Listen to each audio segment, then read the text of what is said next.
यदि आप home loan ले चुके हैं या फिर होम लोन लेने का सोच रहे हैं तो यह वीडियो आपके लिए बहुत ही इंपॉर्टेंट है, जिसमें मैं आपको 10 प्रो टिप्स देने वाला हूं to save on your home loan. और वीडियो के लास्ट में मैं आपको एक बोनस टिप भी दूंगा, तो इस वीडियो को पूरा देखें, एक भी पार्ट स्किप ना करें। चलिए शुरू करते हैं। जब भी हम होम लोन लेते हैं तो बैंक के आरएम या फिर एजेंट हमें होम लोन इंश्योरेंस के लिए बहुत ज़्यादा फोर्स करते हैं, लेकिन हमें इस इंश्योरेंस को अवॉइड करना चाहिए और अपने होम लोन की कॉस्ट को अपने टर्म इंश्योरेंस से कवर करना चाहिए। क्योंकि जब भी हम होम लोन इंश्योरेंस लेते हैं तो उसका वन टाइम प्रीमियम देना पड़ता है। इस कारण हमारे ईएमआई की कॉस्ट बढ़ जाती है। यह जो होम लोन इंश्योरेंस है हमारे लोन के आउटस्टैंडिंग बैलेंस पे डिपेंड करता है। अब जैसे जैसे हम ईएमआई पे करते जाते हैं हमारा बैलेंस कम होते जाता है, और ऐसे में हमारा जो लाइफ कवर है होम लोन इंश्योरेंस का वो भी कम होते जाएगा। यदि हम उस प्रॉपर्टी को सेल कर देते हैं या फिर अपने लोन को फोरक्लोज कर देते हैं तो हमारा लाइफ कवर खत्म हो जाता है। ऐसे में हमने जो प्रीमियम पे किया था और हायर ईएमआई पे किया था वो पैसा वेस्ट हो जाता है। यदि होम लोन के लिए हम कोई पार्ट पेमेंट करते हैं या प्री पेमेंट करते हैं तो उससे भी हमारा जो कवर है कम होते जाता है। इसकी जगह हम अपने टर्म इंश्योरेंस में ही एडुकेट कवर ले सकते हैं और उसे अपने होम लोन के लिए असाइन कर सकते हैं। इसका मतलब यह है कि यदि होम लोन के टेन्योर में आपको कुछ हो जाता है तो बैलेंस आउटस्टैंडिंग का जो पेमेंट है वह आपके टर्म इंश्योरेंस से मिले पेमेंट से होगा और रिमेनिंग पार्ट आपके नॉमिनी को ट्रांसफ़र कर दिया जाएगा।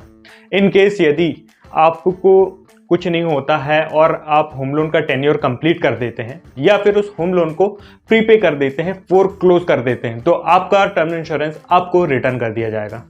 जब भी हम होम लोन लेते हैं हमें कोशिश करना चाहिए कि प्राइवेट बैंक और एनबीएफसीज की जगह हम पीएसयू बैंक से लें।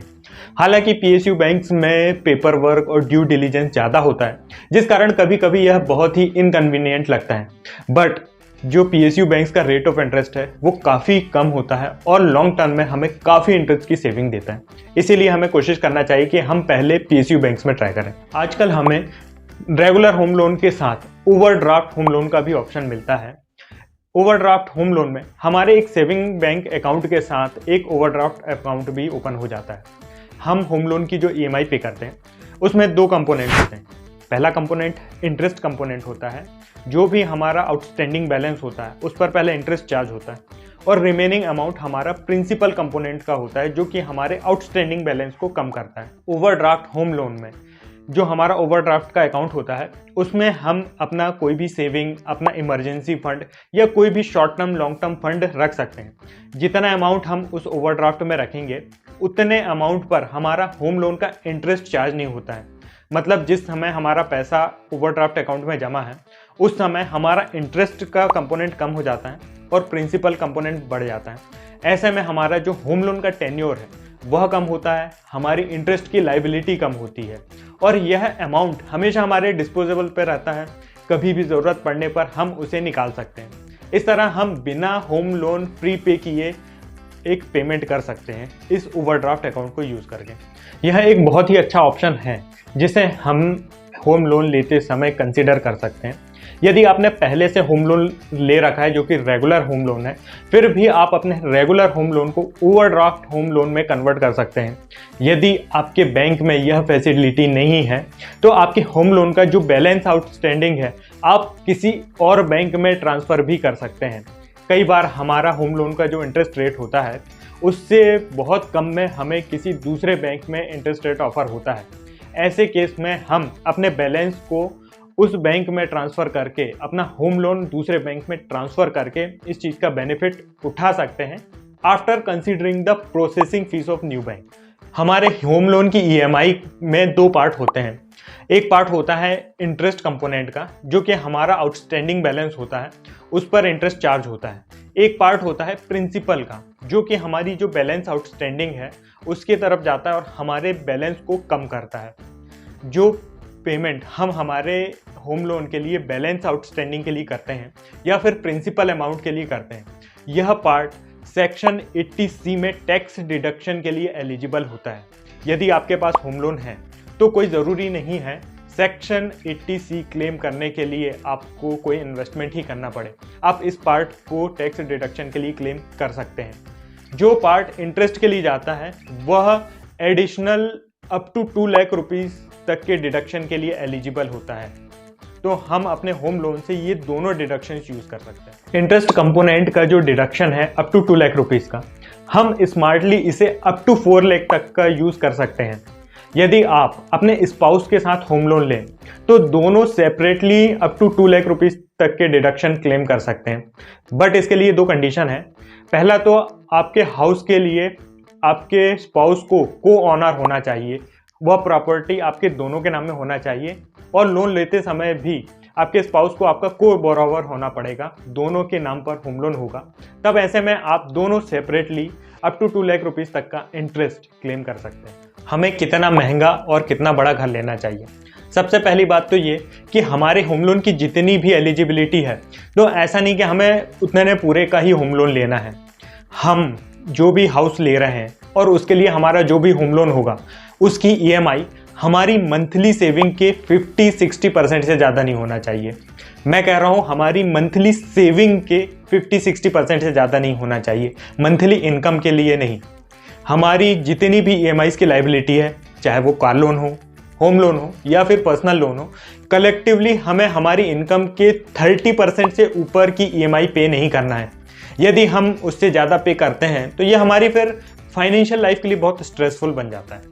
आपने जो घर पसंद किया है, जिस लोकेशन पे पसंद किया है, यदि आप उसे अपनी मंथली सेविंग के 50-60% से फाइनेंस नहीं कर सकते हैं तो या तो फिर आपको थोड़ी छोटा घर देखना चाहिए या फिर किसी दूसरी लोकेशन पे देखना चाहिए जो कि उतनी ज़्यादा प्राइम ना हो, क्योंकि कुल मिला के हमें हमारे घर की कॉस्ट को कम करना है, हमें सस्ता घर खरीदना है। यदि ऐसा नहीं कर सकते हैं तो फिर आपको अपना हाउस बाइंग का जो डिसीजन है उसे पोस्टपोन कर देना चाहिए कुछ समय के लिए, जब तक कि आप उसे अपनी सेविंग के 50% या फिर 60% से फाइनेंस ना कर सकें। सबसे इंपॉर्टेंट बात, यदि आप अपने होम लोन का डाउन पेमेंट कर रहे हैं तो इसका मतलब यह नहीं कि आप अपनी पूरी सेविंग्स को निचोड़ कर ही उसमें डाल दें। होम लोन के डाउन पेमेंट के बाद भी आपके पास सेविंग्स और इमरजेंसी फंड होना चाहिए। डाउन पेमेंट के लिए कभी भी अपने फ्रेंड्स और फैमिली से उधार ना लें, कोई भी पर्सनल लोन ना लें, क्योंकि यदि आप डाउन पेमेंट खुद से नहीं कर पा रहे हैं तो इसका मतलब यह है कि अभी आप उस हाउस को अफोर्ड नहीं कर सकते हैं। आप अपनी डिले को थोड़ा परचेज करें, थोड़ा डाउन पेमेंट खुद से एक्यूमुलेट करें और ऐसे समय में परचेज करें कि जब आप डाउन पेमेंट करें तो उससे आपकी सेविंग्स पर, इमरजेंसी फंड्स पर कोई भी इफेक्ट ना पड़े। होम लोन लेने से पहले यह बहुत ही इम्पोर्टेंट है कि आप अपने इमरजेंसी फंड को इंक्रीज कर लें। यदि आपके पास 3 महीने का इमरजेंसी फंड है तो उसे 6 महीने, 9 महीने का कर लें। यदि आपके पास इमरजेंसी फंड में 2 लाख रुपए हैं तो उसे 3 लाख या फिर 4 लाख कर लें, क्योंकि होम लोन के बाद आपकी लायबिलिटीज बढ़ने वाली हैं। साथ ही साथ educate, dedicated health insurance and life insurance ले लें। बिल्कुल भी अपने कॉर्पोरेट कवर पर डिपेंडेंट ना रहें। ज़्यादातर होम लोन हमें फ्लोटिंग इंटरेस्ट रेट पर मिलते हैं। इसका मतलब यह है कि यदि आरबीआई अपना इंटरेस्ट रेट इंक्रीज करती है तो हमारे होम लोन का भी इंटरेस्ट इंक्रीज हो जाता है। ऐसे में बैंक या तो हमारी ईएमआई का अमाउंट बढ़ा देते हैं या फिर अमाउंट को सेम रख के हमारा टेन्योर बढ़ा देते हैं।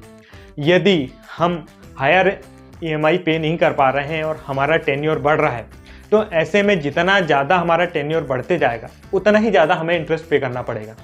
ऐसे में हम इस इंटरेस्ट लायबिलिटी को और बढ़ने से बचाने के लिए हम कुछ पार्ट पेमेंट कर सकते हैं, कुछ प्री पेमेंट कर सकते हैं।